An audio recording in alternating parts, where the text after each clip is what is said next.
Corea del Norte se alza como el país del que probablemente sea más difícil escapar en el mundo, debido a una combinación de férreo control gubernamental, barreras físicas y complicidad internacional. El país, gobernado por la dinastía Kim durante más de 7 décadas, es un estado totalitario que emplea medidas extremas para impedir que sus ciudadanos se vayan.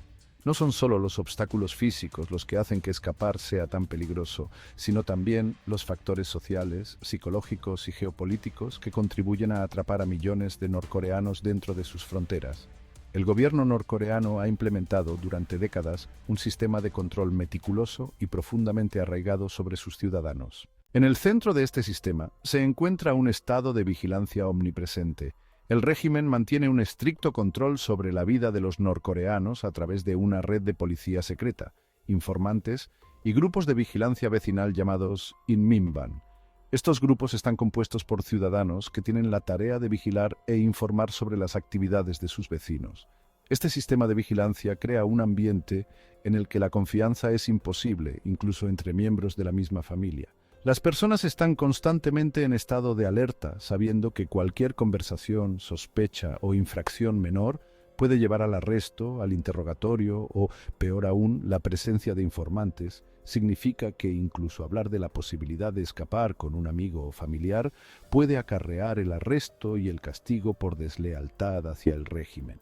Esta amenaza omnipresente sofoca eficazmente la disidencia y garantiza que el deseo de escapar permanezca en secreto. El castigo por intentar escapar es severo, no solo para el individuo, sino también para su familia. El régimen norcoreano practica el castigo colectivo, donde los familiares de los desertores son enviados a campos de prisioneros, a menudo de por vida. Estos campos son conocidos por sus condiciones inhumanas, el trabajo forzado y los malos tratos. Las familias de los desertores se enfrentan al encarcelamiento, la tortura y, en algunos casos, la ejecución. Esta política de culpabilidad por asociación es un poderoso elemento disuasorio. Hace que el costo de escapar no sea solo personal, sino que también se extiende a sus seres queridos, creando un dilema ético para los aspirantes a desertores que saben que sus acciones podrían condenar a su familia.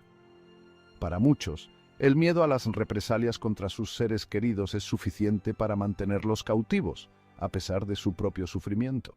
Además, los norcoreanos son sometidos a un intenso adoctrinamiento desde su nacimiento. El régimen promueve un culto a la personalidad en torno a sus líderes, en particular a la dinastía Kim, presentándolos como figuras casi divinas. Desde la infancia, a los ciudadanos se les enseña a venerar a la familia Kim y a considerar cualquier disidencia o deslealtad como una traición a su país y a sus líderes. Este adoctrinamiento se refuerza a través del sistema educativo, la propaganda y las manifestaciones masivas, creando una sociedad en la que la lealtad al régimen no solo se espera, sino que está arraigada en el tejido mismo de la vida.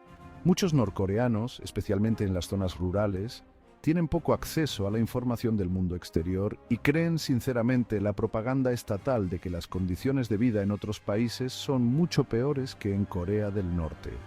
Este aislamiento de la información externa es otro factor que retiene a los ciudadanos, ya que a menudo no son conscientes de las condiciones reales más allá de sus fronteras. Para aquellos que deciden intentar escapar, las barreras físicas son formidables. Las fronteras del país están fuertemente militarizadas, especialmente la zona desmilitarizada, DMZ, que separa Corea del Norte de Corea del Sur. La DMZ no es solo una de las fronteras más fortificadas del mundo, sino también una de las más peligrosas. Flanqueada por alambre de púas, minas terrestres y soldados en alerta máxima, cruzar la DMZ es casi imposible para la mayoría de los desertores. Las pocas personas que lo han intentado se han encontrado con disparos y se han arriesgado a la muerte o la captura. El ejército surcoreano también está estacionado en la DMZ, lo que añade otra capa de defensa. La frontera funciona no solo como una barrera física, sino también como una barrera psicológica. Simboliza la extrema división entre el Estado autoritario y aislado de Corea del Norte y el mundo libre y democrático del otro lado.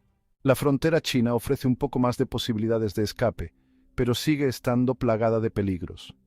Los ríos Yalu y Tumen forman fronteras naturales entre Corea del Norte y China, y aunque están menos fortificadas que la DMZ, Estas zonas siguen estando fuertemente vigiladas por los guardias fronterizos norcoreanos.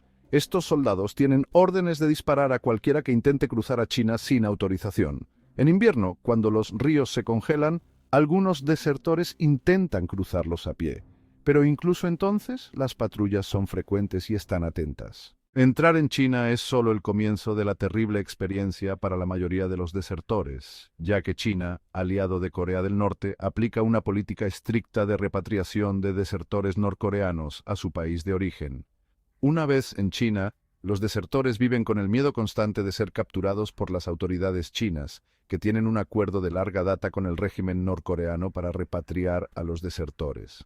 Aquellos que son devueltos a Corea del Norte a menudo son sometidos a duros interrogatorios, encarcelamiento en campos de trabajo e incluso ejecución. La complicidad de China en el envío de desertores de vuelta a Corea del Norte hace casi imposible que permanezcan en China por mucho tiempo.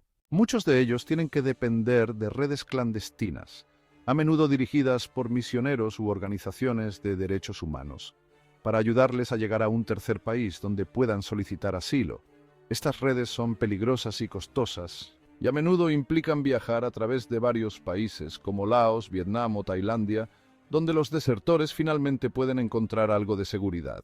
A estas dificultades se suma el hecho de que Corea del Norte es un país extremadamente pobre, especialmente fuera de su capital, Pyongyang. La mayoría de los norcoreanos viven en la pobreza extrema, con acceso limitado a dinero, alimentos y recursos básicos. Los desertores que suelen proceder de zonas rurales no tienen los medios económicos para sobornar a los guardias fronterizos ni para pagar a los traficantes que les ayuden a escapar. La política del régimen de restringir los viajes internos significa que muchos ciudadanos están confinados a sus regiones de origen, lo que les impide incluso llegar a la frontera. Además, dado que el gobierno controla casi todos los aspectos de la vida, desde el empleo hasta la vivienda, los desertores a menudo no tienen la libertad de tomar decisiones independientes sobre sus movimientos o sus finanzas.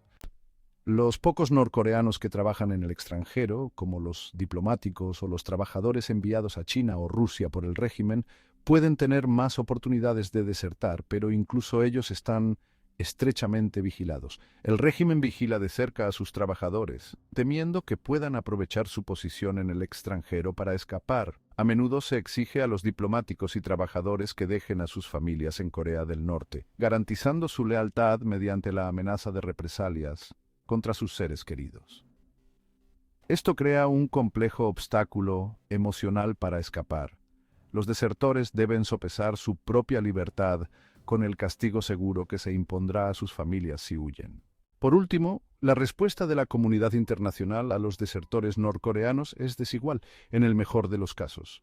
Países como Corea del Sur y Estados Unidos acogen a los refugiados norcoreanos y les conceden asilo, pero el viaje a estos países es peligroso. Sin embargo, los países vecinos, como China y Rusia, son menos propensos a ofrecer refugio, a menudo dando prioridad a sus relaciones diplomáticas con Corea del Norte sobre las preocupaciones humanitarias.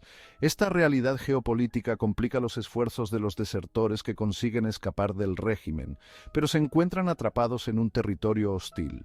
El miedo a ser repatriados a Corea del Norte desde estos países es palpable, haciendo que todo el proceso de escape sea extremadamente incierto. En conclusión, Corea del Norte es el país del que es más difícil escapar debido a la combinación única de un estado de vigilancia opresivo y omnipresente, estrictas barreras físicas en sus fronteras, castigo colectivo a las familias de los desertores y la complicidad de países vecinos como China. Cada etapa del viaje de escape, desde la planificación hasta la búsqueda de asilo en un tercer país, conlleva enormes riesgos. Para la gran mayoría de los norcoreanos, estos factores combinados hacen que el sueño de escapar sea casi imposible, atrapándolos en un régimen que exige total lealtad y sumisión. El resultado es una nación donde el miedo y la represión reinan, y donde la libertad sigue siendo una esperanza esquiva para aquellos que viven bajo su yugo.